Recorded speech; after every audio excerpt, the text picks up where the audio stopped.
Fakir Mohan college छात्री आत्महत्या घटनार 1.5 मास पर आज पूर्वांचल डीआईजी पिनाक मिश्र एसपी जिलापाल भेटी न्याय भिक्षा करिसेंती मृता छात्री बापा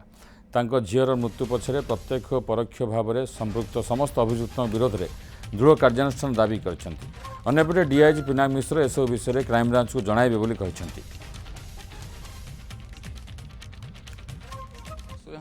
तदंत ठीक चली आप व्यस्त हूँ ना एसपी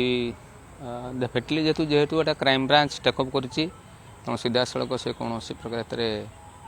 किसी हस्तक्षेप करें ना बोली कहले किंतु जिलार मुख्य हिसाब से मोर समस्त दाबी से क्राइम ब्रांच को जनइबे बोली मत एश्योरेंस देइचंती। कहीचु जे इन्वेस्टिगेशन चलछि क्राइम ब्रांच एवं से माने मध्य जदि चाहिए ताहले आम क्राइम ब्रांच सहित जोगाजोग करी विस्तृत भाव में कौन सब अग्रगति होती इन्वेस्टिगेशन हम जनइबू बोली आम प्रतिश्रुति देचु एवं क्राइम ब्रांच सहित जोगाजोग करी जहाँ भी अग्रगति होती तदंतर आम सविशेष तथ्य जनइबू।